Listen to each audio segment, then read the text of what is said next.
김미화의 역전의 용사들 시작합니다. 스픽스를 사랑하시는 여러분, 해외 동포 여러분 안녕하십니까? 역전의 용사 김미화 인사드립니다. 반갑습니다. 우와! 예, 우리 한 자리가 비어있는데 지금 변희재 대표는 저 바깥에서 박수를 치고 난리예요 지금. 빨리 마이크 꽂고 들어오세요. 예, 여러분 이렇게 박수와 환영으로 역전의 용사 시작합니다. 지금 이 두 분 면면을 보시고 많은 분들이 들어오셨어요. 자, 한 분 한 분 소개해드립니다. 노영희 변호사 나오셨고요. 네, 반갑습니다. 그리고 변희재 대표 어서 오십시오. 네, 신인규 변호사 반갑습니다. 네, 안녕하세요. 네, 반갑습니다. 네. 아유, 그래도 우리가 금요일 날 봤다고 이렇게 박수와 함성을 보내줘가지고 힘이 막 납니다. 아유, 감사합니다. 예. 열심히 하겠습니다. 예, 열심히 해야죠. 정치 바로 세우기 운동. 그렇죠. 정당 바로 세우기가 계속 지금 진행이 돼야 되기 때문에 그러니까. 더 열심히 하도록 하겠습니다. 양쪽을 다 아우르는. 그냥 모든 정당을 다. 그렇지. 정치가 잘 돼야죠. 잘 되고 있는 것 같습니까? 엉망진창이죠. 엉망진창이에요. 진짜 내가 이번에 못 들어간 게 한입니다. 진짜 노 변호사님 들어가셨으면 진짜 일당백으로 다 때려 눕히셨을 거예요. 여전사인데. 이건 농담이고 어쨌든 많은 분들이 이제 잘 들어가셔서 잘 하실 거라고 믿으니까 네. 저는 7월 달부터는 좀 효율감이 생길 거다. 예. 특히 신윤기 변호사 다음 연도에 다음 회기 22대, 23대 네, 밀어드리겠습니다. 그래요? 뭔 얘기니까 뭐 우리 변 대표랑 같이 한번 쌍끌이로 모를 일입니다. 예, 맞아요. 그때까지 잘하십시오. 예, 열심히 우리 하겠습니다. 변 대표는 왜 늦으셨어요?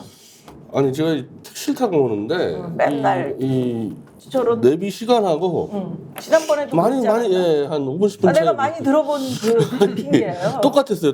예. 그래서 한 10분 20분 먼저 출발해야 되는 거예요. 내비 들어가면 안 되겠네 이게. 네. 예. 오늘은 개 얘기를 한번 해볼까 하는데 제가 개 애완견 키우시나요? 저는 지금은 아닌데 많이 키웠었습니다. 그래요. 예. 제 어릴 때 꿈이 수의사였기 때문에 그렇구나. 동물을 굉장히 좋아합니다. 아우 세상에. 그러면 고양이는? 고양이는 지금 한 마리 고양이 키우고 있고 예. 이름은 짱이. 짱이. 네. 머리 헤어스타일 짱이야? 뭐 비슷하다. 너무 귀엽습니다. 귀엽네요. 네. 우리 노영희 변호사께서는? 네, 저도 어렸을 때 개도 키우고 고양이도 키우고 물고기도 키우고 다 키웠고 지금은 안 키워요? 지금도 강아지 한 마리 키웁니다. 근데 애가 똥오줌을 못 가려가지고 너무 곤란해 솔직히 말하면. 근데 너무 예쁜데 너무 예쁘고 그러니까. 착한데 일단 먹을 걸 좋아하고 똥오줌을 못 가린다. 그런데 똥오줌 못 가리는 강아지를 저한테 좋은 게 있으니까 한번 키워보실래요? 왜냐면 좀 미안해가지고 우리 강아지가 이제 혼자 있으니까 좀 더 그런 것 같아서 저는 개를 키우시는 분이 계시면 같이 놀 수 있도록. 근데 아까 여쭤보니까 김미아 선생님이 개를 벌써 2마리를 키우신다고 야외에서, 그래서 우리 바깥에서. 그러니까 더 좋죠. 네네. 그래서 저희 강아지가 네. 비숑인데 저는 좀 개한테 자유를 주고 싶어요. 맞아요. 너무 안에서 이렇게 막 맞아요. 저를 물끄러미 쳐다보면서 막 누워있기만 해요. 제가 일하면. 그러니까 너무 미안해서 그냥 걔가 뛰어놀 수 있는 공간에서 뛰어놀 수 있는 친구들과 함께 자라도록 좋은 환경을 주고 싶어서 그러니까 그런 저희도 거죠. 진돗개 믹스하고 보더콜리 믹스를 키우거든요. 보더콜리는 뭐냐면 양무리개예요. 양머리. 알죠? 네, 양지 이번에 우리 대통령 부부께서 받은 카자흐스탄에서 받은 예. 그 개 알라바이? 예. 알라바이 네, 네. 개처럼 큰 거예요. 그래가지고 알라바이는 뭐 1m까지 크고 엄청 애가 크네. 뭐라고 70kg까지 나간대요. 그러니까 서면은 거의 사람만 하겠어요? 그럼요. 서면은. 그 키우신다는데 어떻게 키울래나 모르겠어. 대통령 기록물 아닙니까? 근데 그게? 대통령이 뭐 요리도 잘하고 또 강아지도 좋아하고 하니까 개가 8마리래요. 거기 한남동에. 8마리나. 예, 와. 고양이 5마리에. 도대체 국정 운영은 언제 하는 거예요? 에이, 다른 사람이 키우지. 바깥에서 일하는 사람이 힘들죠. 근데 맨날 개만 보고 있을 것 같아요. 이 기회에 제가 사신 방송 하나만 하겠습니다. 저희 강아지가 되게 예쁘고 착한데 혹시 원하시는 분 있으시면 연락을 진짜? 따라주세요. 네. 노영희 TV를 연락 주세요. 그래요. 똥오줌은 못 가리는데 근데 못 가리는데 너무 착해요. 네. 예. 2살이랍니다, 여러분. 네, 기억해 주시고요. 제가 왜 이런 얘기를 했냐면 네.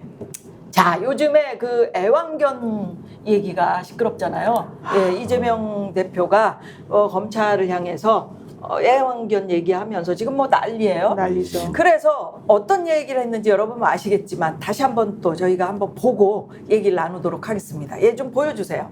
여기 계신 우리 언론인 여러분, 매일 저한테 질문하지만 여러분이 하는 걸 잘 되돌아보십시오. 왜 언론이 입법, 사법, 행정에 부금가는 제4부로 존중받고 보호받겠습니까?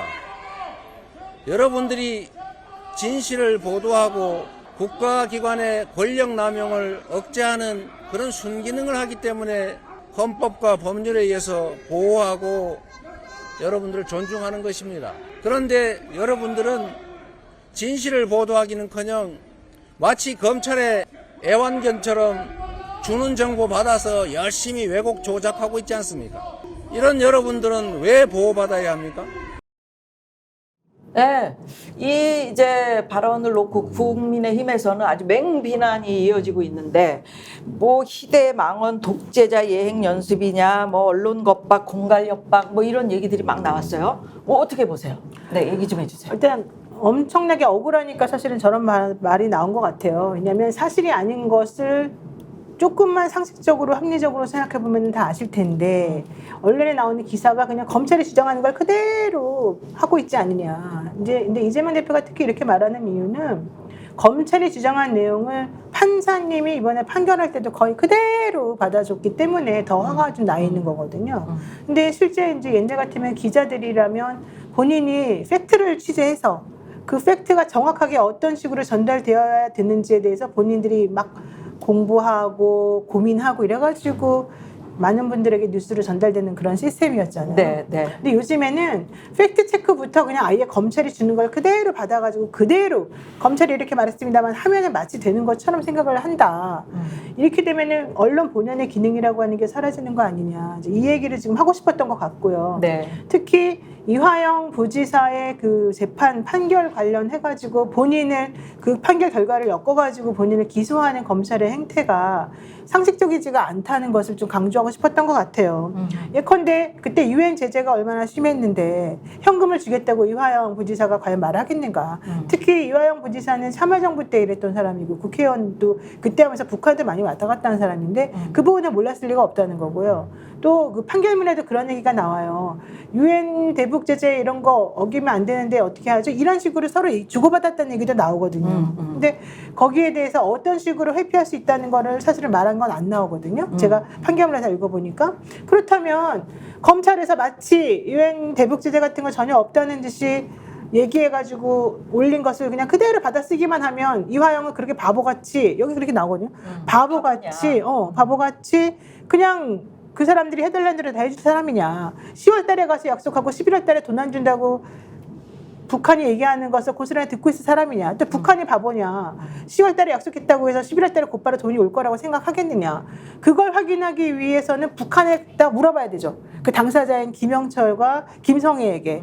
그런데 실제 그런 걸 물어보지도 못하니까 오로지 전문지술처럼 전언을 하는 3명. 김성태와 안부수와 그다음에 방용철 3명이 서로 공모해서 말하는 걸 그대로 갖다가 쓰기만 하면서 이게 마치 사실인 것처럼 왜곡하니 너무 억울하다. 이제 이런 표현이었던 것 같고, 그렇다고 해서 막 기자들을 그렇게 꼭 모욕하려는 의사가 있었다고 보지는 않습니다. 예. 그렇게 보시는구나. 어떠세요? 우리 신인규 변호사. 그러니까 저는 이재명 대표가 지금 언론에 대해서 가지고 있는 저 문제 의식에 대해서 저는 매우 깊이 공감을 합니다. 왜냐하면 한국 정치가 문제인 데에는 언론이 큰 역할을 했거든요. 그래서 저는 언론의 문제를 꼽자면은 일단 지적 게으름이 심합니다. 그냥 받아 적기만 하고 있다라는 것이고, 또 하나는 이제 편향돼 있죠. 이제 본인들이 어떤 논조를 갖는 거는 좋은데 그쪽의 진영의 이익만을 좀 대변하는 기관지처럼 되는 경우가 있고, 저는 더 심각한 거는 언론인들이 언론인의 탈을 쓰고 정치질을 하는 경우가 너무나도 많아요. 그래서 저는 언론에 대해서 이런 문제의식은 동의는 하는데, 문제는 이재명 대표의 저 발언, 그러니까 저 애완견이라는 그 발언 때문에 지금 제가 지적한 이런 여러 문제들은 다 사라지고 그냥 너 몇 살이야 라는 그 나이 가지고 너 민증 까봐 라는 이 싸움만 남은 느낌이거든요. 그래서 지금 뭐 여당에서 뭐 모든 사람들이 물고 뜯고 좀 하지 않습니까? 그래서 저는 그런 비판은 과다하다고 생각하는데, 이재명 대표가 언론을 검찰의 애완견이라고 비판하는 것보다는 오히려 이런 언론의 문제점들을 짚고요. 특정 언론사 어디가 잘못했고 어떤 기사가 잘못됐다라고 특정해서 이야기를 했더라면은 조금 더 좋았을 뻔했다라는 아쉬움이 많이 들고, 하나 더 첨언하자면은 이재명 대표 억울하죠. 전 충분히 억울할 수 있다고 보는데, 이재명 대표조차도 정치인이고 유력한 대권 주자거든요. 그럼 이재명 대표조차도 언론의 비판과 감시 견제의 대상인 건 맞습니다. 그렇기 때문에 언론을 제4부라고 하잖아요. 권력기구로 4부라고 부르는데, 이재명 대표가 언론과 저렇게 맞짱 뜨는 식으로 해서는 저는 오히려 언론 문제 풀리지 않는다. 좀 더 침착하게 인내하면서 더 올바르게 언론을 바꾸는 역할에 더 집중했었어야 하는 거 아닌가. 저 그런 아쉬움은 남습니다. 그래요. 그렇게 아쉬움을 가지고 계시는구나. 네. 그 신은교 변호사께서 이야기를 하셔가지고 제가 약간 좀 덧붙이자면 저도 사실은 뭐 기자들하고 이렇게 같이 대면하고 같이 이야기할 기회가 되게 많이 있잖아요. 예전 같으면 우리 노영희 변호사께서 얘기했듯이 같이 인터뷰를 하고 그것이 이제 기사화되는 경우가 되게 많은데 그렇죠. 요즘은 그냥 페이스북에서 그는 이렇게 말했다. 그러니까 그 사람이 예를 들어서 뭐 홍준표 의원이라든지 한동훈 위원장, 전 위원장이라든지 페이스북만 뒤지죠. 네, 이런 분들의 페이스북에서 이렇게 얘기했다. 왜냐하면 그분들은 그런 방향으로 기사화 시키고 싶어서 그렇게 쓰는 거거든요. 그렇죠. 근데 그것을 자기의 어떤 생각이나 비판이 전혀 들어가지 않고 그는 이렇게 말했다 하고 그냥 딱 올리니까 그러려면 내가 그냥 페이스북 들어가서 내가 그냥 보면 되지.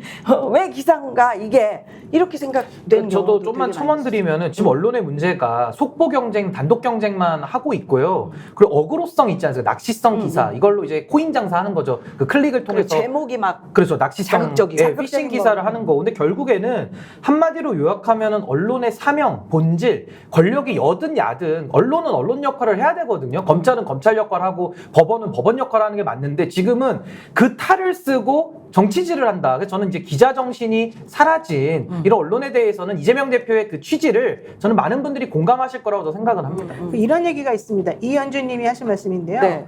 박근혜 시절 한국 언론은 박근혜의 애완견이다 이렇게 글을 쓴 기자가 있었대요. 누구인지 아세요? 몰라요. 모르죠. 이게 독일 신문이었대요. 아, 독일의 한 외국 언론기사. 신문이니까. 2014년 3월 2일자. 그러니까 이제 외국에서 보기에도 박근혜 대통령 시절에 언론들이 그냥 받아쓰기만 한다라고 이제 봤던 거죠. 근데 지금으로부터 10년이 지난 2024년 오늘은 사실 그때보다 훨씬 더 심하거든요. 그러니까 외국에서 바라보든 한국에서 바라보든 지금 어쨌든 언론인들이 조금 예전보다는 그런 좀 제대로 진실을 보도하고 투쟁하려고 하는 의지 그런 게 없고 아까 말한 것처럼 지적 게으름으로 일관하면서 책임을 저는 떠넘기려고 한다. 저는 이거 봤을 때는 현실적으로 언론을 너무 괴롭히는 이번 정권의 문제점 때문이기도 하다고 솔직히 생각해요. 언론이 무슨 말만 하면 명예훼손이다 뭐하다 지금 안 걸려있는 회사가 거의 없을 정도고요. 노골적으로 자기네들 정권을 지지해주는 그런 기사 아니면은 다 걸어가지고 다 세무조사 시키고 다 괴롭히고 있는 그런 형식인 경우도 좀 있잖아요. 지금 이제 뭐 인터넷 신문의 대표인 우리 변희재 대표도 나와 계시는데 저는 이 네네. 분야를 잘 알죠. 저도 지금 피해자이기도 하기 그렇죠. 때문에 그런데 지금 이슈를 좁히면요. 이 이재명 대표가 지적한 거는 검찰발 보도를 지적한 거거든요. 맞아요. 검찰 쪽에서 준 소스를 그대로 질러대는. 근데 원래부터 검찰발 보도는 있었는데 이 윤석열 이전과 이후의 차이는 검찰발 보도를 하더라도 항상 당사자에게 반론을 물어봤었어요. 그 전에는.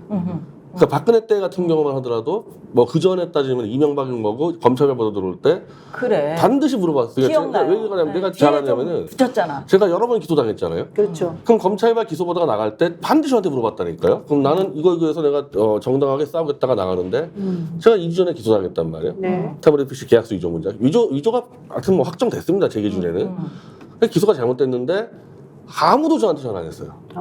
그냥 검찰발대로 변희재가 계약서를 위조했다는 허위로 그냥 해가지고 기소했다. 그것만 딱 없어. 저한테 물어보지도 않아. 그래서 물어보지 제가 않아요. 15개 언론사한테 제가 다 반론문에 청구가 들어갔었고 오늘 이제 신학님 전 언론조위원장이 구속영장이 떨어졌는데 맞아요. 청구됐죠. 이 사건도 제가 잘 아는데 이분들이 그 김만배하고 신학님 위원장 인터뷰 녹취록에서 뭐 복잡한 얘기지만 이제 커피를 윤석열이 타줬냐 누가 타줬냐 그래가지고 그건 중요한 게 아닌데. 중요한 게 아닌데 그리고 이 사람들이 윤석열이 타줬다 얘기한 적도 없어요. 신학님 위원장은 질문자니까 김만배한테 그러면 커피를 윤석열이 타줬습니까? 그랬더니 아니 그게 아니고 박모 검사가 타줬다 이랬는데 그냥 검찰발 보도로 이 두 명은 윤석열이 커피를 탔다는 가짜 뉴스를 만들어가지고 대권에 떠서 완전히 허위 보도를 쫙 한 몇백 개가 깔리더니 오늘 구속영장이 떨어졌다니까요. 네, 네, 맞아요. 그러니까 이게 이 고질적인 윤석열 한동훈 시대의 검찰발 보도의 문제점이기 때문에 저는 이재명 대표가 이런 얘기를 할 때 이걸 다 파악하고 있어야 된다고 생각해요. 자기만 당하는 게 아니거든. 그리고 가급적 남이 당하는 걸 얘기해 줘야 되는 거예요. 자기 거는 가급적 자기 얘기 안 하고 그리고 가급적 말보다는 뭐 실천해야 되는데 검찰반 언론 피해자 특위를 만들어주면 될 거 아닙니까? 그럼 뭐 저도 가입할 거고 신앙님 가입할 거 아닙니까? 그래서 말보다는 직접 해결할 수 있는 대안을 제시하고 가급적 자기 사건 아닌 남의 사건들을 얘기해 주면 좋겠다. 근데 이게 기자들만 또 탓할 수가 없는 게 그래요. 우리가 언론 환경이라는 게 그 위에서 얘기하는 데스크 제일 위에 있는 사람의 의중이 거기 반드시 들어가는 거거든요. 기자들이 이렇게 쓰겠습니다 해도 아니야 우리 신문에서 핵하고는 이거 달라 이렇게 써 이렇게 되면 기자들은 뭐 어떡합니까? 그렇죠. 그러니까는 뭐 자기 의견을 이렇게 표출할 수 있는 여지가 없다? 요즘? 아니 그런 거 그러니까 아니겠습니까? 그 아니, 근데 데스크가 그런 것도 반론권 보장해 주는 건요. 반론권 보장. 네, 아무리 데스크여도 야 너 반론권 보장하지 마 이렇게 지적 못 내는 이건 기자가 할 수 있어요. 충분히 기자처럼 할 수 있는 건 반론권 보장이에요. 그러니까 그것과 별개로 본인이 사명감을 가지고 뭔가 막 열심히 자료도 수집하고 질문도 하고 해서 기사를 써요. 근데 올라가면 킬 당하는 거야. 왜? 그 데스크를 또 뭐라고 할 수 없는 게 그 데스크 입장에서는 이게 나갔을 때 우리 회사의 오너가 뭐라 그럴까? 이게 나갔을 때 광고주가 뭐라 그럴까? 이게 나갔을 때 나한테 뭐라 그럴까? 이 압력을 본인이 너무너무 잘 알고 있기 때문에 함부로 못 한다는 거예요. 제가 데스크들 몇 명한테 확인을 해보면 그분들도 야 우리도 그러기 싫어. 나는 막 그러고 싶은 줄 아니? 이렇게 말을 하거든요. 그러니까 현실적으로 그 입맛에 맞는 혹은 뭐라고 안 그럴 정도의 기사들만 살아남게 되고요. 실질적으로 그 꼭 정권이나 이런 데 비판적으로 해서 말해줘야 될 정확한 진실을 알려줘야 될 그런 것들에 대해서는 점점 사라지게 되는 거예요. 그러니까 이게 저는 데스크도 물론 문제지만 그 데스크를 옥죄는 그 유형무형의 권력의 압력 이걸 정말 어떻게 할 수가 없다. 제가 계속 말씀드리지만 방통위도 그랬고 그다음에 신문 편집 관련해서 지금 양문석 의원이 그래서 또 자꾸 얘기하는 거거든요.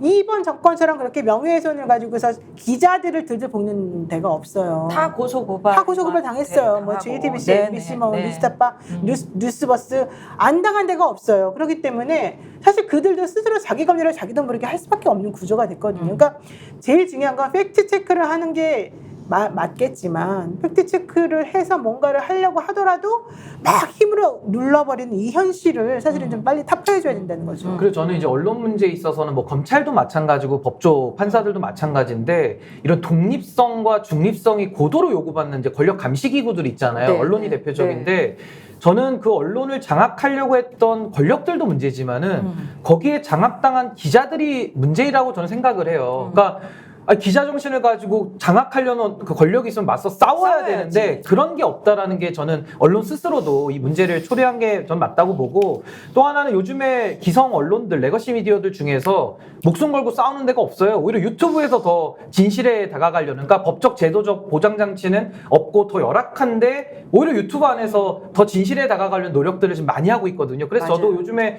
심심치 않게 많은 분들이 TV 안 본다 다 유튜브 본다 하시는 이유가 이게 뭐 약간 편향적으로 갈 위험성은 있습니다만은 보다 더 진실에 다가가려는 노력을 더 유튜브 쪽에서 하고 있다. 네. 그 부분도 좀 기성 언론들은 반성을 좀 해야 될 것 같아요. 그것도 좀 지금까지 이제 방통이나 이런 데서 유튜브를 사실은 언론으로 취급하지 않았고 네. 그래서 제재를 안 했기 때문에 사실 그런 문제가 좀 있는 건데 만약에 그래서 지금 방통이나 이런 쪽에서는 여기도 우리가 다스려야 된다, 우리가 통제해야 된다라는 얘기가 이제 많았었어요. 물론 이번에 가방위원장이 이제 야당 쪽 사람들이 됐기 때문에 그렇게까지 되지 않을 것이라고 봅니다만 혹시라도 권력을 가졌다는 이유로 그런 식으로 유튜브마저 또 만약에 재갈을 물리려고 한다면 저는 대한민국은 정말 살아날 수가 없다 이 생각합니다.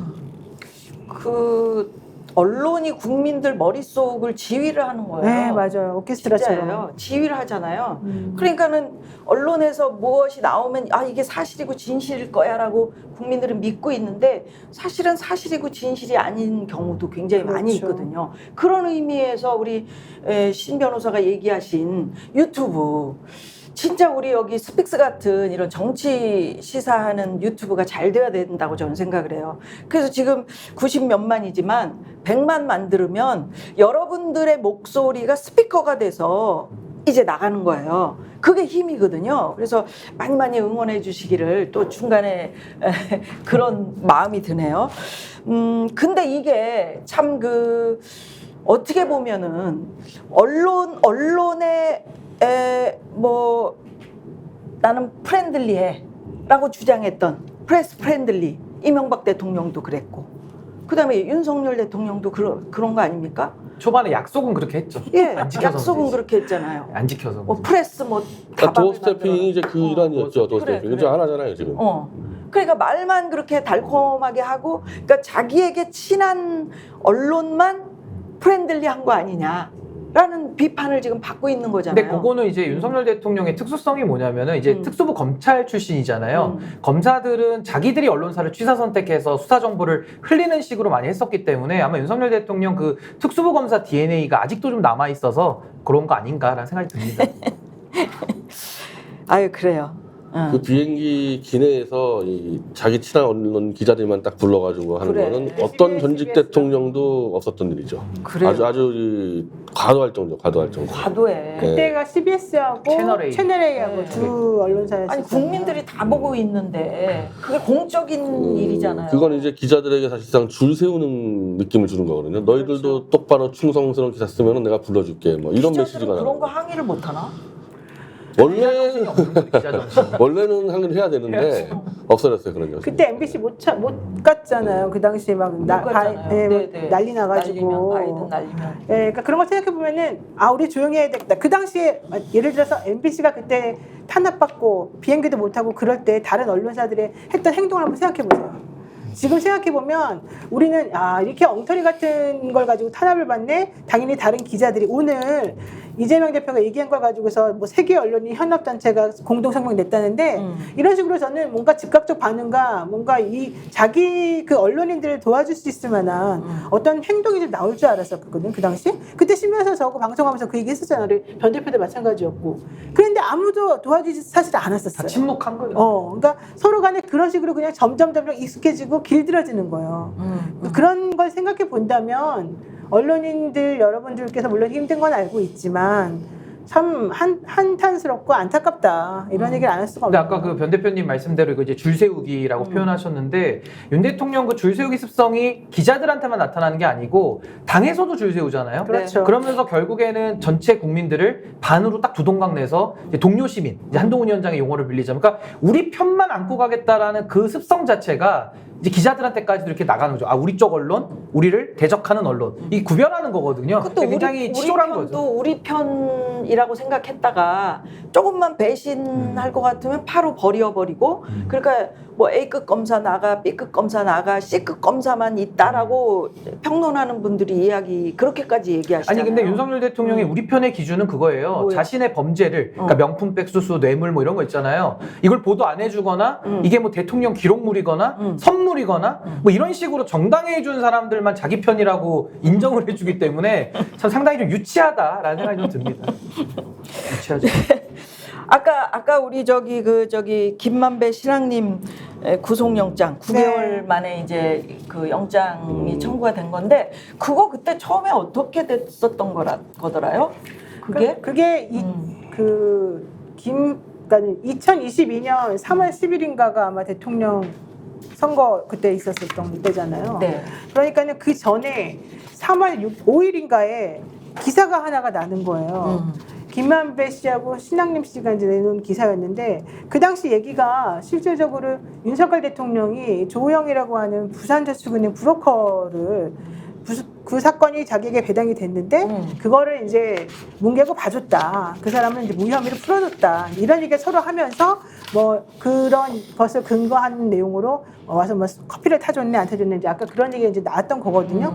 그리고 난 다음에 이 MBC가 아니지 뉴스타파에 대해서 이 대통령하고 여당 쪽에서 신앙님하고 김만배가 짜고 니네들이 이 대선에 영향을 미치기 위해서 일부러 그런 뉴스를 흘렸고 중간에 들어있는 중요한 부분에 대해서 진실을 왜곡했다 이런 얘기가 들어가고 그 근거로는 김만배 씨가 그 인터뷰하고 난 다음에 신앙님에게 1억 6,500을 주지 않았느냐 책 3권 샀다는 이유로. 근데 책 3권 샀다고 누가 1억 6,500을 주냐. 그러니까 그거는 거짓 인터뷰라는 대가였고 그렇게 한 이유는 김만배는 당시 이재명 대표하고 경기도지사 뭐 성남시장 이 시절 때 일을 같이 해서 자기가 뭔가 더 이득을 얻어야 되기 때문에 네. 이 사람을 도와주기 위해서 이런 가짜 인터뷰를 한 거다. 근데 지금 이런 얘기가 나오는 거죠. 그리고 윤석열을 떨어뜨리기 위해서 이런 인터뷰를 한 것이 아니냐 그런. 그러니까 이제 대선에 영향을 대선에 미치고 영향을 미치게 이재명 하려고. 대표에게 유리하게 그 만들려고. 김만배랑 신앙님은 이제 굉장히 가까운 사이예요. 그래서 1억 6천 가지고 사람들이 뭐라 그러지만은 실제 김만배는 원래 이 집안이 큰 부자이기 때문에 그 땅이 엄청나게 올라가서 자기 개인 떨 있는 사람이어서 100억을 내놓고 아. 100억짜리 언론재단을 만들 때 신앙님에게 이사장직을 제안했던 그 정도 관계여서 신앙님 씨가 쓴 책 3권에 대한 출판 저작권 비율로 1억 6천을 가져갔는데 줬는데 한 건이라 그랬죠. 한 건이죠. 김만배 정도면 신앙님의 책 3권 가지고 1억 6천을 만들 수 있는 사람이에요. 그러니까 이걸 아는 사람 볼 땐 별거 아닌데 1억 6천을 받고 가짜 뉴스를 만들었다 이런 식으로 좀 묶어갔거든요. 근데 아까 말한 대로 가짜 뉴스가 아니에요. 가짜 뉴스가 아닙니다. 이거는 이 조우영이라는 사람을 이 박영수 변호사를 통해서 윤석열하고 연결시켜가지고 수사를 못하게 한 그 작업인데 실제 수사를 안 했다면 윤석열이 안 했기 때문에 커피를 탔냐 안 탔냐의 지역적인 문제로 가짜뉴스 만들어서 완전히 어찌 보면 이건 그 언론 탄압을 위한 조작 사건인데 결국 9개월 만에 이제 구속영장까지 치는 네. 따지면은 언론 보도 하나 때문에 언론 보도로 인해서 저도 그걸로 이제 구속영장이 나갔는데 두 번째 사건이 벌어진 거죠. 그러니까 이게 이제 이 사건이 다른 사건들 아까 얘기하신 뭐 JTBC라든지 경향신문이라든지 뉴스버스 뭐 이런 데도 지금 수사를 받고 있어서 거기까지 영향을 미치는 거죠. 이 결과에 따라서. 그렇죠. 그쵸. 네, 다 인용보도 다 들어왔기 때문에, 예, 인용보도 있기 때문에. 근데 저는 이 사안에 대해서 이제 김만배 신앙님 두 분에 대해 가지고 지금 구속영장을 치겠다는 거 아니에요? 네. 전 이게 영장을 칠 사안인가라는 게 일단은 첫 번째로 든 의문이었어요. 왜냐하면 시점도 너무 늦었지만은 이게 그렇게까지 그러니까 불구속 재판을 깨야 될 수준의 중죄냐? 전 거기에 대한 의문도 좀 들었고요. 영장 치는 거 좋습니다. 뭐 칠 수 있는데 그럼 왜 지금 현 권력에 대해서 지금 영장을 쳐야 될 일이 수두룩빽빽하거든요. 윤석열 대통령 개인 폰도 뺏어야 되죠. 맞아. 거기다 김건희 여사 관련된 명품백 수수한 것도 다 수사해야 되는데 여기에 대해서 구속영장 안 치거든요. 지금 그 최혜병 특검 관련해가지고 지금 많은 관련자들 나오고 있는데 그분들 중에 한 명이라도 영장 친 사람 있나요? 다 증거인멸 다 있거든요. 근데 아무도 영장 안 치고 있잖아요. 근데 왜 이런 식으로 유독 이 정권에 반대되는 쪽에 대해서만 구속수사 원칙을 하고 본인들에 대해서는 불구속 수사도 아니고 그냥 무수사 원칙, 그냥 수사를 안 해버리거든요. 그러니까 이런 식의 형평성에 어긋나는 편향된 수사 여기에 대한 문제를 좀 지적하고 싶습니다. 아니 이렇게 하니까 기자들이 그게 효과가 있다고요. 그러니까 겁을 먹죠 이렇게 하면. 예, 엄청 효과가 있는 거예요. 계속 수사하고 계속 너 구속영장 받고 막 이러면 이 사람들이 어떻게 자기 소신을 가지고 진짜 정직한 기사를 내보냈다가 만약에 이게 나에게 불리하게 돌아온다.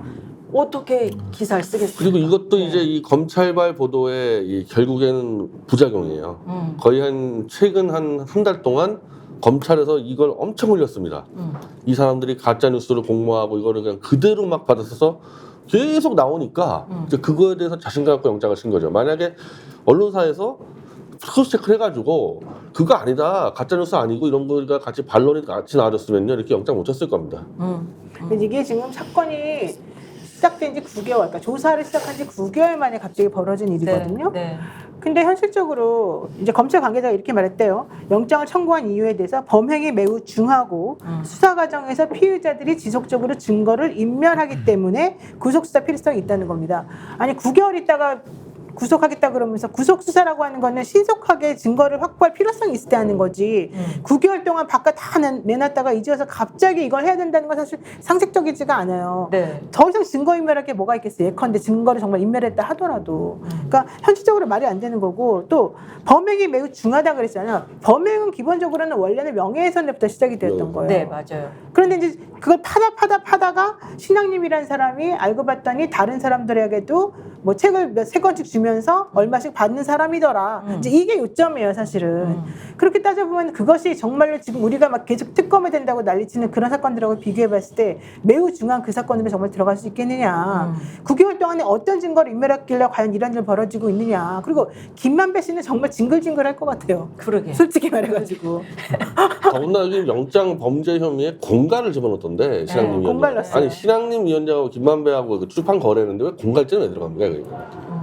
그러니까 명예훼손만으로 느끼는 언론 탄압이라는 그 부담 때문에 공갈하고 뭐 딴 거 다 집어넣은 거죠. 뭐 돈이 왔다 갔다 했으니까 뭐 그런 거 가지고. 그러니까 다른 사람에게 뭐 정모라는 원장에게 뭐 돈을 5천만 원을 받았다. 이제 그 과정에서 공갈을 했다. 뭐 이제 이런 식의 다른 몇 것까지 가지 들어왔어요? 몇 가지를 같이 넣은 거예요. 어쨌든 구속 전 피의자 신문 이르면 모레로 예상한다 그러는데 오늘 이게 이제 신청했으면 예, 그렇죠. 네. 구속영장이 근데 저는 떨어지죠. 판사가 정상적인 판단한다 그러면 영장 기각할 거예요. 그래요? 정상적이면 여기다가 영장 발부하기가 매우 어렵죠, 사실은. 그러니까 영장 발부 요건이 있는데 지금 그 요건이 다 안 맞거든요. 네. 그러니까 거기에 대해서는 전 뭐 재판부가 올바르게 판단할 거다. 저 그렇게 생각합니다. 자, 그래서 그래 강진구 기자도 한 2번 영장 나왔는데 2번 다 기각됐거든요. 아, 네, 네, 예. 그래서 이건 뭐 그래요. 당연히 기각이 된다고 생각합니다. 예. 그러니까 검찰이 근데 기각을 당했다는 거는 무리한, 그러니까 검찰권의 무리한 남용을 지금 하고 있는 거다라는 거고, 전 다시 한번 말씀드리지만 현 권력층에 대해서는 영장 쳐야 될 사유가 차고도 넘치거든요. 차고도 넘쳐. 지금 입 맞추고 있어요. 해외 나가서까지도 맞추고 들어왔어요. 그러니까 이런 사람들에 대해서는 싹 다 봐주기, 아예 수사를 개시 자체를 안 해버리는 이런 모순에 대해서는 윤석열 정권에 이거는 큰 부담이고, 굉장히 저는 국민들께서 다 현명하게 지금 보고 계신다. 네. 그렇게 생각합니다. 예. 진짜 큰 부담으로 돌아올 텐데 그걸 판단을 안 하시죠. 그러니까 저 매를 어떻게 다 몰아서 맞을지 전 잘 모르겠어요. 아, 그리고 좀 강진구 기자에서 2번 네. 영장이 다 이제 기각됐잖아요. 근데 이번에 또 강요미수로 3번째 영장을 좀 준비하고 있어가지고 뭘로요? 강요미수라고 그 첼리스트에게 뭐 입장을 강요했다 그러는데 뭐 강 기자가 이제 다 대출했죠. 이 카톡으로 뭐 서로 얼마나 좀 이 화기애애 대화했는지 네. 첼리스트가 저는 강 기자님만 믿어요 뭐 이런 내용이 있는데 이것도 이제 지금 보도가 검찰발로 그냥 강진구가 완전히 그냥 협박한 걸로 쫙 깔리고 있습니다. 결국 또 영장을 치기 위해서 검찰발 받고 그러니까 언론인들이 저는 오늘 그 언론 상대단체가 이 이재명 대표 비판하는 걸 했는데 네. 그건 좋다 이거예요. 근데 그렇지만은 검찰발 언론 보도가 억울하게 막 구속시키는데 악용되는 것까지도 언론인들이 알고 있어야 되는 겁니다. 이거. 뭐 그 관련 세 개 단체가 한국기자협회, 전국언론노동조합, 방송기자연합회 공동 성명 내가지고 사과해라 이런 거 아니에요. 이재명 대표하고 민주당은 그런 애완견이라는 그런 표현. 그럼 뭐 윤석열 대통령한테 뭐 이거 저 비판하면 감시견이고 뭐 이렇게 이재명 대표 비판하면 뭐 애완견이냐 뭐 이런 얘기까지 하는 건데 예 제대로 뭐 잘 좀 비판을 해주시면은 저희가 뒤에다 견자를 붙일 일은 전혀 없습니다. 그죠? 예 제대로 아니 그러니까 예. 이 성명서에 맨 뒤에 검찰발 보도를 그대로 쓰는 거는 잘못됐다는 걸 또 짚었더라고 그거를. 사실 그게 핵심 아니겠어요? 그렇죠. 그러니까 그거를 어쨌든 야당 대표가 지금 저는 뭐 이 언어나 좀 형식은 잘못됐다 하지만은 3개 이 단체가 거의 핵심 단체들인데 이게 단아쓸 정도 사안은 아닌 것 같아요. 오히려 지금 검찰발 보도의 문제점을 해결해야 될 이 사람들의 이 사람들 자체가. 네, 네. 그래서 만약에 뭐 비판한다 그러면은 법조기자 뭐 협회 정도만 나가서 유감 표현하고 이 사람들은 오히려 그걸 해결해야 될 사람들이죠. 아니, 그리고 저는 이게 뭐 언론에 대해서 애완견 이러니까 지금 모욕적으로 느끼는 건데 애완견보다는 이제 앵무새 그러면은 표현이 더 적합하죠. 그냥 불러주는 대로 받아 쓰고 있으니까 앵무새 아니냐 이런 거고, 전 언론인들도 모욕감을 느낀다면은 정말 지금 살아있는 권력에 대해서 더 기자 정신을 전 발휘하기를 바랍니다. 그러면은 본인들의 말에 권위가 더 쓰는 거거든요. 근데 하는 짓이 언론이 지금 국민들의 이 수준에 못 따라오다 보니까 전 이 비판을 좀 자초하는 측면도 분명히 있어서 이재명 대표만 비판할 게 아니라 본인들도 좀 돌아볼 부분은 많이 있지 않은가. 아니 신학림 위원장 자체가 이 3개 언론단체는 언론노조 위원장 출신이에요. 언론단체 회장 출신이 지금 구속되고 있지 않습니까? 그러니까요. 이때 뭐 하고 있냐고 사람들. 예. 그 노종면 의원이 이거는 이 표현은 그 직접 취재를 해서 그 안에 내 생각을 담아라 하는 이야기지 그 매파나 무슨 뭐 독수리파나 뭐 이렇게 붙이잖아요 우리가. 네. 그거에 다름 아니다라고 이야기도 하셨던데. 저는 네. 그 말도 맞는 말인데 저는 뉴스타파에 대해서 한마디를 하고 싶어요. 사실 그동안에 뉴스타파가 이제 심층 보도를 많이 하고 여러 가지 하나의 주제가 있으면 그걸 열심히 파가지고 많은 사실관계를 드러낸 측면이 있거든요. 근데 지금 예를 들면 김만배 신양리 사건 관련해가지고는 뉴스타파가 이쪽이랑 짜가지고 결국은 정권을 무너뜨리고 그러니까 윤석열 정권에게 옳지 않은 방향으로 영향을 미치려고 그런 일을 했다는 게 사실 이번 사건의 핵심이었었어요 처음에. 그러면 뉴스타파가 왜 그러겠냐고요. 뉴스타파가 그럴 이유가 전혀 없어요. 뉴스타파는 현실적으로 그 전부터 그 해직 기자 출신들이 모여가지고 내지는 그 방송국 내에서 본인들이 옳다고 지향하는 바를 제대로 보도를 못하게 하니까 그런 사람들이 모여가지고 정말 자발적으로 자기 돈의 절반을 막 내놓으면서 모아놓은 그런 집단이란 말이에요. 네. 이 언론사에서 그동안 내놨던 여러 가지 기사들을 보게 되면 사실 사실이 아닌 것으로 드러난 건 거의 없어요.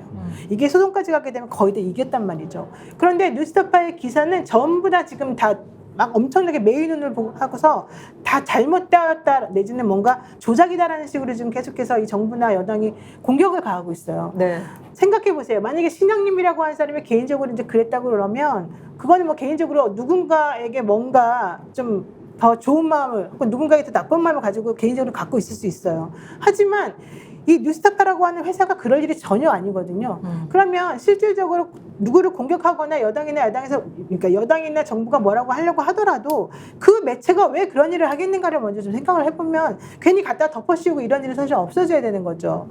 그래서 예를 들면 최경영 기자 같은 경우는 전에 뉴스타파에 있었다고 그러더라고요. 네, KBS다가 이분이 너무 억울해하는 게 그 검찰에서 얘기하고 있는 뭐 짰다 내지는 등등등등의 이유를 삼는 것 중에 하나가 이 기사를 왜 하필이면 이 시점에 제보했니? 라고 이 뉴스타파에 있는 어떤 이제 위에 있는 분이 물어보니까 신장림 씨가 나는 좀 더 효과적인 시기에 이걸 터뜨리는 게 좋다고 생각해서 그때 줬습니다 라고 말했다는 거예요. 그럼 그건 뉴스타파에서 말한 게 아니라 신장림 씨가 그렇게 생각해서 제보를 그 시기에 했다는 거에 대한 얘기인데 그냥 언론사들은 그 말만 아주 자극적인 그 말만 탁 집어넣어가지고 뉴스타파가 그렇게 자극적이고 공격적으로 효과적으로 윤석열 대통령을 무너뜨리기 위해서 이런 식으로 한 거다라는 식으로 오해 불러일으킬 만한 그런 기사를 내보내는 게 너무 억울하다 이런 얘기를 하더라고요. 그러니까 그 저 뉴스타파 대표가 진술을 거부하면서 그렇죠. 아니 그 뉴스타파 검증 보도 한 건 가지고 이게 10명이 넘는 검사가 동원돼서 1년이나 이게 수사를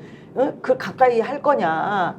그리고 이게 대통령 명예를 지키기 위해서 검찰 권력을 사적으로 이용하고 있는 거다. 이렇게 지적하는데 기자들이 숙연해지지 않았을까 싶은 생각이. 그러니까 그때 아마 그 김용진 대표가 뉴스타파 대표가 이제 기자들에게 역으로 질문을 했었죠. 그래서 이 자리에 서야 될 사람이 누구냐, 나냐, 아니면 김건희 여사냐 이렇게 아마 물어봤던 게 상당히 화제가 많이 됐고요. 저는 뉴스타파로는 상당히 좀 신뢰성 있는 언론이다라는 평가가 좀 지배적이고 저도 생각이 나는 게 과거에 문재인 정권 때 윤석열 총장을 임명했거든요. 그때 이제 자유한국당 그 장제원 의원 생각해 보십시오. 막 최은순 장모 구속해야 된다고 막 서류 흔들고 이랬었어요. 네. 그때 뉴스타파가 문재인 정권에 상당히 불리한, 그러니까 당시 윤석열 총장의 임명에 걸림돌이 되는 그 윤우진 세무서장 관련된 얘기들, 윤대진, 그 대윤 소윤 부를 때 하는 그 검사 후배의 형님 얘기를 뉴스타파가 터뜨리거든요. 그럼 그때 당시에는 같은 인물은 윤석열이지만은 윤석열 대통령이 그때는 진영을 문재인 정권에 담고 있었기 때문에 문재인 정권에 타격을 주는 보도를 했던 언론사예요. 네. 근데 본인이 이제 진영으로 옮겨가지고 뉴스타파는 그대로 있는데 본인이 왔다리 갔다리 한 거거든요, 윤석열 대통령이. 그래서 저는 뉴스타파는 나름대로 그래도 신뢰성을 갖기 위해서 나름대로 시민들의 힘을 바탕으로 노력을 하고 있다. 근데 그 언론사에 대해서 뭐 설사 실수가 있더라도 이렇게까지 탈탈 털어서 할 일이냐. 이거는 뭐 보복이라고밖에 좀 보이지 않고요. 보복이라고 하면 윤석열 대통령이 그런 말 했었잖아요. 검사가 수사권 갖고 보복하면 그게 깡패라고. 그러니까 본인 스스로 지금 깡패 짓을 하고 있는 거 아닌가라는 생각이 듭니다. 그때 윤석열 총장 그 청문회 때 그 터뜨렸던 사람이 한상진 기자인데 뉴스타파 네. 기자. 네, 뉴스타파 기자고 네. 이번에 문제되는 요 김만배 신앙님 이거 보도했던 그 관련된 사람인데 그분이 그때 하도 청문회 보다가 거짓말을 너무 많이 하니까 내가 분명히 녹취록도 가지고 있고 증거도 가지고 있는데 이걸 안 터뜨릴 수 없다. 기자 정신에 의해 가지고 본인이 터뜨렸다는 얘기였거든요.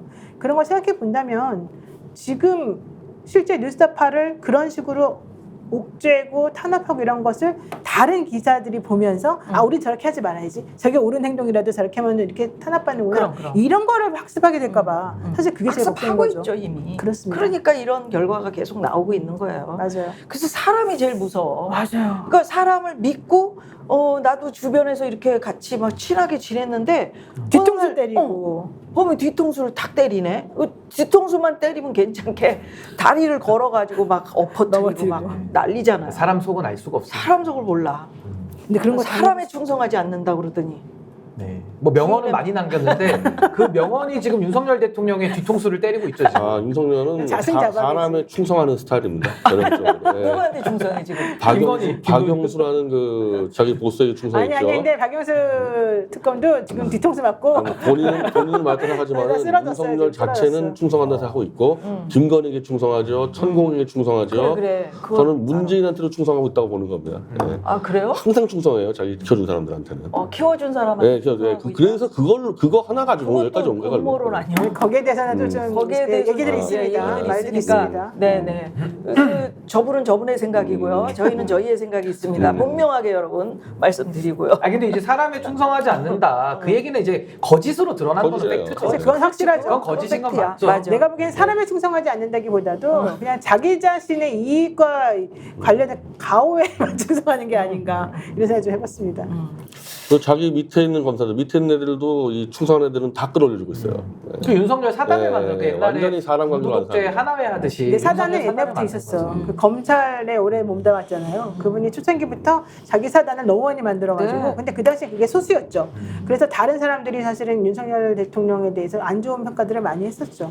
그런데 이분이 이렇게 권력을 잡고 이렇게까지 나가니까 사실 검찰 내부에서도 약간 좀 그렇게 됐습니다. 아니 그리고 그 얘기라는 게 이렇게 주면은 이렇게 받고 서로 왔다 갔다 하면서 뭔가 대화가 이렇게 돼서 마무리의 결론 이렇게 나야 되는 건데 전혀 뭐 얘기를 뭐 같이 진전을 안 시키잖아요. 그냥 혼자서 그냥 막 가니까 도대체 이런 정권을 처음 겪어보네? 이런 그 기분 알죠? 네. 무슨 기분인지 다들 그렇게 생각하실지도 몰라요. 자, 오늘 국회 법사위가 야당 단독으로 최상병 특검법 심사에 돌입했어요. 네. 이 얘기 좀 해보죠. 아, 네. 저는 너무 잘 됐다고 보고 너무 잘 이게 됐어요. 21일 날 그래서 일단 증인을 12명을 지금 불렀다는 거 아닙니까? 그래서 이 특검법을 만들기 위해서 관련자들의 진술 한번 다 들어보고 무엇이 문제인지 어떤 식으로 법을 만들어야 되는지 우리들이 판단하겠다. 이래서 이제 이 입법 청문회를 지금 하는 것 같아요. 여기 이제 박정훈 대령 나와서 증언한다고 얘기를 했고요. 네, 네. 그 다음에 이종섭 전 장관도 온다고 했고요. 임성근 씨도 온다고 했잖아요. 유재은 법무관리관도 온다고 했고 나머지 사람들도 지금 이제 의견을 표명해야 되는데 그러고 나니까 사실은 박정훈 대령 말고 나머지 사람들은 전부 다 지금 부역하고 있는 사람이고 객관적인 증거들이 다 나와도 다 부인하고 있는 사람들이란 말이에요. 그래서 저는 박정훈 대령 혼자 얼마나 잘 버틸 수 있을지 조금 걱정되면서도 한편으로는 나와 있는 증거들이 너무 많기 때문에 박정훈 대령이 진실을 밝힐 수 있는 참 기회가 와서 오히려 너무 좋다. 네, 이런 생각 네. 지금 한꺼번에 하고 있거든요. 근데 이때 제일 저는 궁금하게 생각한 사람이 유재은이에요. 왜냐하면 유재은 법무관리관은 실질적으로 다른 사람들보다는 여기에서 거짓말을 해서 이 정권에 부역해야 될 이유가 사실은 없는 사람이거든요.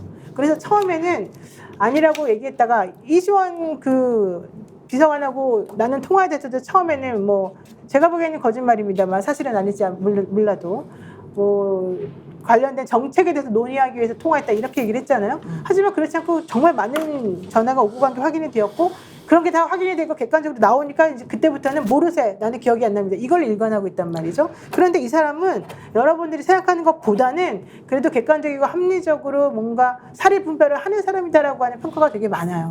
근데 이종섭 전 장관이 계속해서 회의를 할 때 유재은 이야기를 들어라라고 이야기를 했다라는 그런 게 있잖아요. 그렇기 때문에 본인 스스로 혼자서 암만 그래도 뭐 합리적으로 자기가 판단할 수 있었을까? 아니 그러니까 이제 원래 그런 평가를 받던 사람이 이 집단에 들어가가지고 일을 하는 와중에 내가 보기 변질됐다는 얘기고 그래서 처음에는 거짓말을 조사할 때 처음에 거짓말 내가 보기엔 거짓말 이거 그 사람이 거짓말을 했는지 안 했는지 모릅니다만 내가 보기에는 거짓말을 했다가 그 다음부터는 빼박인 증거들이 나오니까 차마 거짓말을 뻔뻔하게 임성근이처럼 못하고 그냥 본인이 일단 기억이 안 납니다, 모릅니다 이제 이런 식으로 일관하고 있는 걸 보면 태도가 네. 또 조금씩 변하고 있다 이 얘기를 하는 거죠. 그러니까 여하튼 아주 뭐 청문회가 치열해질 전망이라고요. 정말 근데 이제 예. 과거에 우리가 청문회 하면 이제 청문회 스타 노무현 대통령이 과거 의원 시절에 초선 시절에 그때 이제 50 청문회를 해가지고 뭐 정주영 회장도 속된 말로 조지고 이런 것들을 막 해가지고 굉장히 그 인기 스타덤에 올랐잖아요. 청문회 네. 스타잖아요. 근데 저도 이번에 이제 청문회를 하게 되면은 이제 국회에서의 그 증언에 관한 법이 적용이 돼서 이제 다 선서도 하고 이제 처벌을 감수하고 이야기를 해야 되기 때문에 전 이번 청문회가 좀 더 국민들 앞에 진실에 다가가는 노력으로서 저는 뭐 많은 스타원들이 좀 나왔으면 좋겠고 어차피 특검을 지금 당장 할 수는 없잖아요. 예. 공수처 수사를 기다려봐야 되기 때문에 이 공수처 아주 꿈틀꿈틀 엉덩이가 무겁고 굉장히 그 더디거든요. 이 더딘 수사에 대한 좀 압박을 할 필요는 분명히 있다. 그래서 저는 이번 청문회가 좀 유의미하게 좀 결실을 맺었으면 좋겠다. 이제 공수처가 사실은 수사를 하고 싶어도 이게 지금 너무 인력이 모자라. 실제 수사할 수 있는 인력이 별로 없고 너무 압력을 세게 받아가지고 네. 현실적으로 사실 일하기가 힘든 것도 사실이에요. 그래서 빨리 인원 보강이 좀 되고 그래야 될 것 같아요. 근데 이제 이종섭 전 장관 측은 청문회 출석을 예고는 했지만 여기에 대한 정당성을 두고 의문을 제기를 했고, 그죠? 당연히 그럴 수밖에 없겠죠. 각자 입장에 따라서. 네. 근데 이제 반대로 박정훈 전 단장은 이 과정 VIP 경로설 실체까지 뭐 내가 자세히 진술할 준비가 다 돼 있다, 이렇게 이제 양쪽이 벼르고 있잖아요. 네. 우리 변재 대표께서는 이거 어떻게 이 돌아갈 사람들이 것 같아요? 과연 나올까 이거 아마 나온다고 했잖아요. 당일날 아마 현장 시간까지 봐야 될 겁니다. 이게 아니, 박정훈 단장 무조건 나오고 아니 제 말은 저 이 장관도 나오죠. 이종섭이나 이런 사람들이 진짜 나올까라는 게 의심스러워요. 자기들도 억울하다는 거 아니야. 지금 나와서 나 얘기하겠다라는 거 아니야. 근데 이게 글쎄 말들이 안 맞고 있어가지고 뭐 그래서 혼자 가능한데 그래서 바로 이게 우리가 이 청문회를 꼭 봐야 되는 이유가 그래서 민주당 법사위원들이 정말 잘해야 됩니다. 이 모순적인 것들을 다 가지고 와가지고요. 실제 이 사람이 뭐라고 대답할지 뻔하잖아요. 네. 특히 이종섭하고 임성근이 무슨 말할지 뻔하잖아요. 그러면 그거에 모순되는 증거들을 다 하나씩 딱딱딱딱 거짓말할 때마다 보여줘야 돼요. 그래서 위증죄를 처벌받게 해줘야 되는 거예요. 이게 되게 중요한 게 선서를 한 다음에 증언을 하고 나면 위증죄를 처벌을 받지만 검찰이나 그동안에 뭐 수사기관에서 얘기하는 것에 대해서는 거짓말해도 처벌을 안 받아요. 왜? 선서를 안 했으니까. 그래서 이번에 입법청문회가 중요하다는 건데 국회에 와가지고 할 때 보통 이제 선서를 하게끔 하거든요. 네. 그 이때 만약에 이종섭이가 와서 거짓말을 썼다. 그러면 예를 들면 제가 전현희 법사위원이다. 그러면 당시 이렇게 거짓말했는데 이거 있지 않습니까? 이러면서 서로 모순되는 얘기들을 딱 해주고 박정훈 대령이 와가지고 딱 그 당시 상황에 대해서 진술을 정확히 할 거 아니겠습니까? 네. 그럼 그것과 비추어가지고 봐라, 이 사람이 이렇게 말하고 있고 당시 상황을 보면 이러이러한데 너는 왜 거짓말하고 있니? 이제 이렇게 말을 쳐줘야 돼요. 그때 그 사람이 정말 어떻게 말하는지, 그 사람이 정말 거짓말하면 위증죄를 처벌을 시킬 수 있으니까 이때 이 사람들이 거짓말하기가 쉽지는 않을 거예요, 생각보다는. 그래서 저는 이번 청문회가 너무너무 중요하다 이렇게 좀 봅니다. 근데 그 거짓말했다는 것을 위증죄로 처벌하려면 이것이 거짓말이다라는 게 아주 명확하게 나와야 되는 거잖아요. 위증죄는 기본적으로 본인이 기억하는 것과 반하는 진술을 하면 사실은 거짓이에요. 거짓이에요? 네. 그럼 누가 그것이 거짓이라 위증을 했다라고 요거는 이제 신고해요? 이 검찰 수사 기록하고 그리고 이제 제가. 이미 재판 때 박대령 재판 때 나가서 한 말들이 있어요. 사실 여기서도 다 안 맞는 게 엮어야 많거든요. 돼. 안 맞는 게. 그럼 여기서 그동안에 진술한 거랑 여기 나와서 한 말이 틀리게 되면은 그렇죠. 일단 위증죄 걸리죠. 여기서는. 그래요. 그 자료가 워낙 많이 확보가 돼 있어가지고요. 거짓말 잡는 건 문제가 아니에요. 근데 나올까가 제일 궁금하고 막판 안 나올 수도 있어요, 이 사람들. 실제 이종섭 지금 여기서 말하는 거는 이종섭이 그 자리에 안 나올 거다 이걸 걱정하는 거고 나오기만 하면 그 사람의 거짓말을 또 잡을 증거는 하나는 많다는 나와서 대답을 뭐 재판과 뭐 수사 연관 있으니까 대답을 안 하겠다고 그럴 수도 있어. 나와서. 네, 그냥 대충 넘어가는 거야. 답을 안 하고.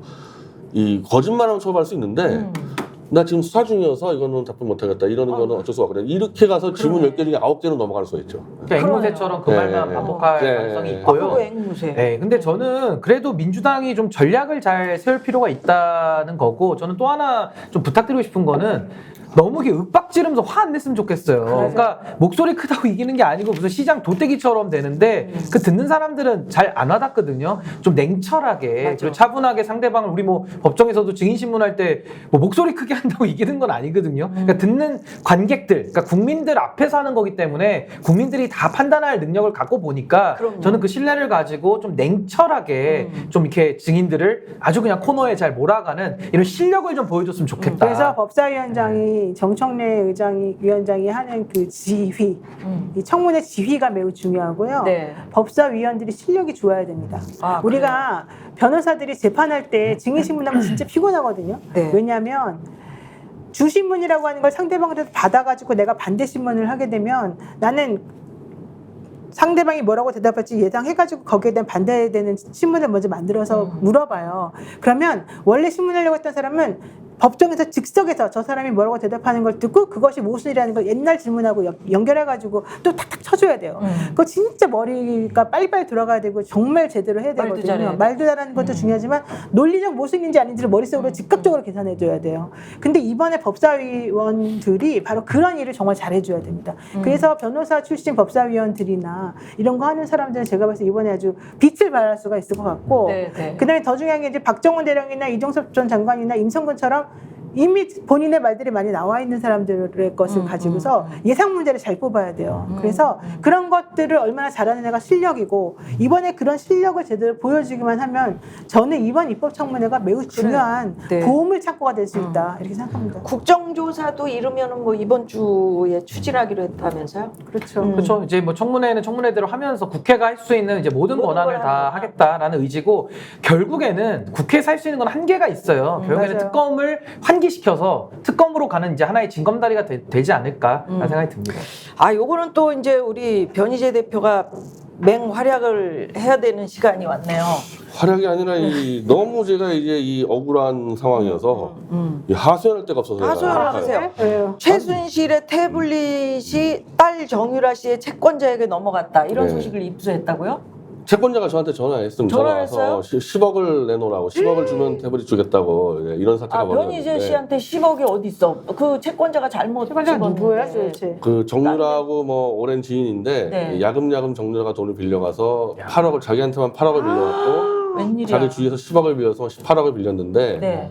돈을 끝까지 안 갚으니까 이 JTBC 태블릿을 반환 소송을 했어요 최순실이. 그건 제가 다 도와줘서 일단 받아야지 검증할 수 있을 거 아닙니까 누구 건지를. 그래서 모든 변호사 비용을 제가 다 내고 해서 반환을 받았는데 정유라가 가져가서 한마디로 10억에 팔아먹은 겁니다. 이 법적 증거를. 아. 그 채권자는 이제 제가 갖고 있으니까 10억을 줘야지 제가 주겠다 아, 그 그러는데 태블릿을 맡기고 10억을 그렇게 된 거죠. 예, 예, 예. 아니지 그 전에 돈 빌려가가지고 채무가 많으니까 너 돈 갚아라 그러니까 일단 이 PC라도 갖고 있어 이렇게 된 거겠죠. 근데 어쨌든 내 재판의 공적 증거가 그러니까 저는 8년 동안 이 태블릿 PC를 내놓으라고 계속 재판부에 요구를 했었고 복사본이 있어요. 지금도 갖고 있습니다 검찰이.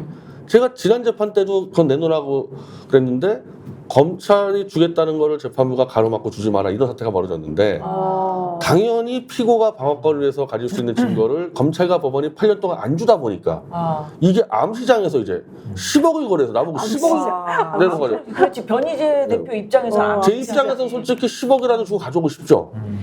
완전 전 판을 엎어야 되니까. 그럼 누구 잘못이냐 원천적으로 이건 검찰과 법원의 잘못입니다. 지금도 있는데 그 증거를 끝까지 안 주니까 제가 암시장에서 10억 가지고 사와야 되는 거냐 이런 사태가 벌어졌고 최순실도 야 어쨌든 채권자가 10억에 가치가 있으니까 담보 잡은 거 아니고 저한테 요구한 거 아니겠어요? 10억. 저한테는 요구한 게 아니에요. 유탐사 강진구 기자한테 10억 요구하고 아. 정광훈 목사한테 10억 요구하고 소영길 대표한테 10억 요구하고 사방팔방 팔러 다니는 거예요 이거는 지금.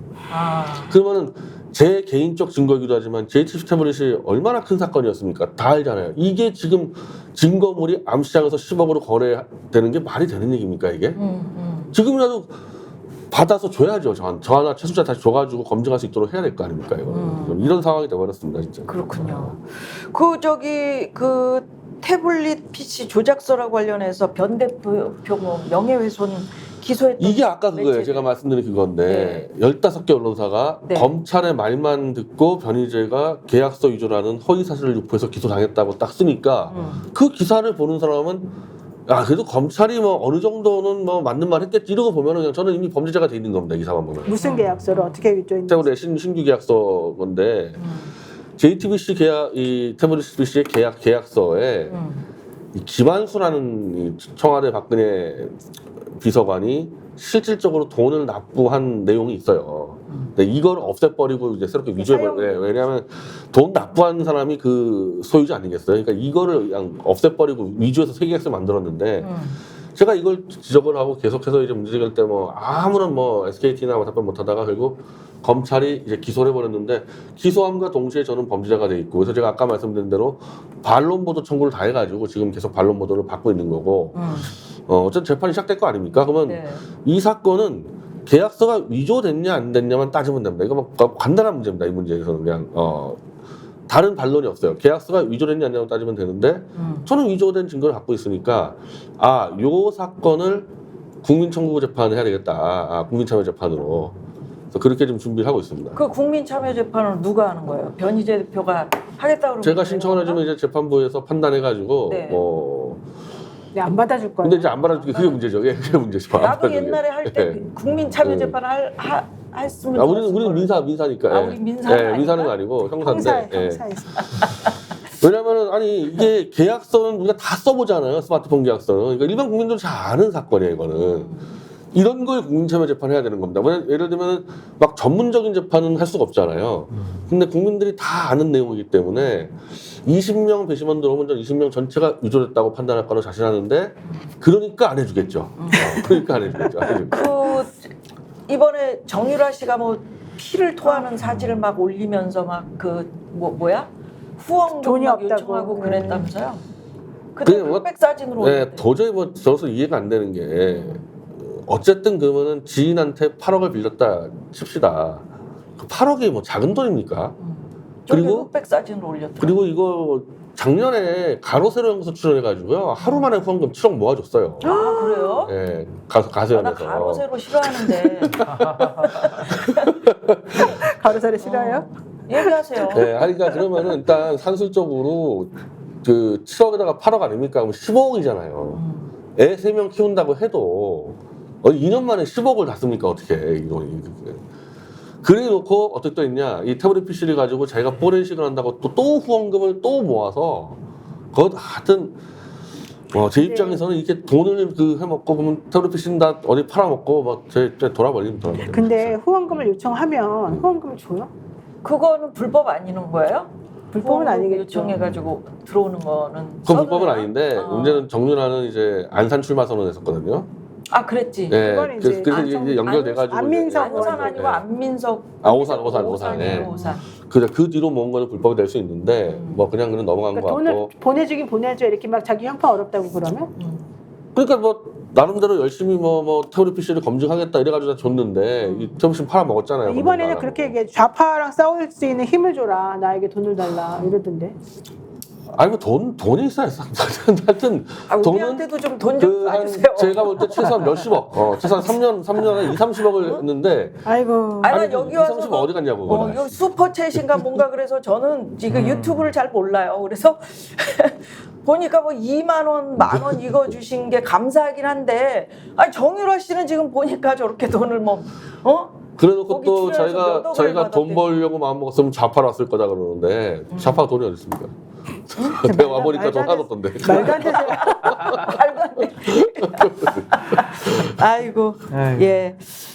자, 오늘 이런 얘기 저런 얘기 또 똑똑한 세 분과 얘기 나눴는데, 노무현 전 대통령의 언론관, 노무현 대통령이 바랬던 언론관에 관한 바람직한 관계, 이것은 건강한 긴장 관계.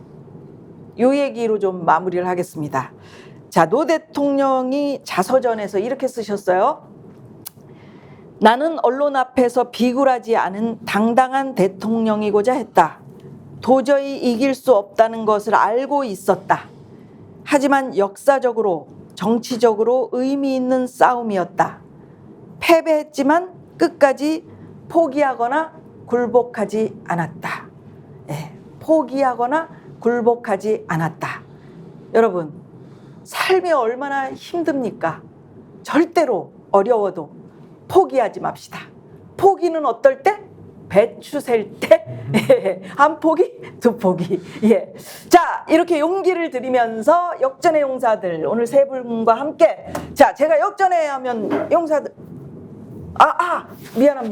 미안합니다. 우리 PD가 깜짝 놀라서. 아니, 노영희 변호사님. 네. 뒤에 이거 있잖아요. 이거 저희 도와주시는 아주 막 감사한. 그런데 여기 이거 원래 진행하시는 분이 하시는 거예요. 해봐요, 아니 빨리. 지난번에 얘기했잖아요. 여기 저기 애들 보내고 싶다고. 그게 아니라 네.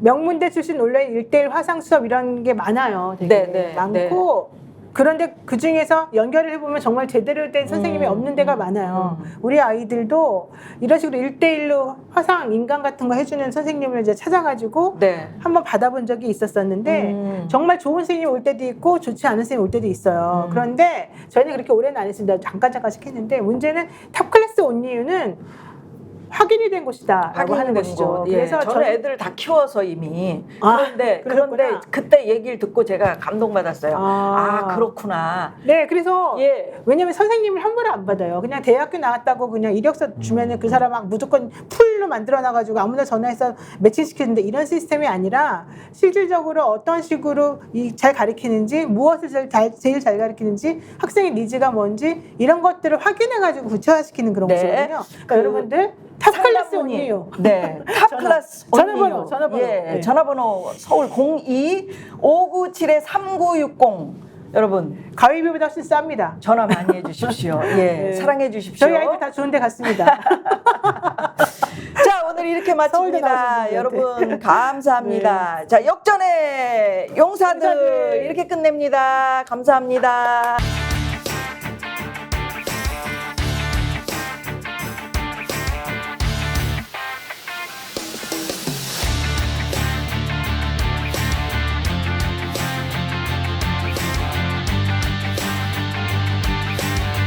김미화의 역전의 용사들.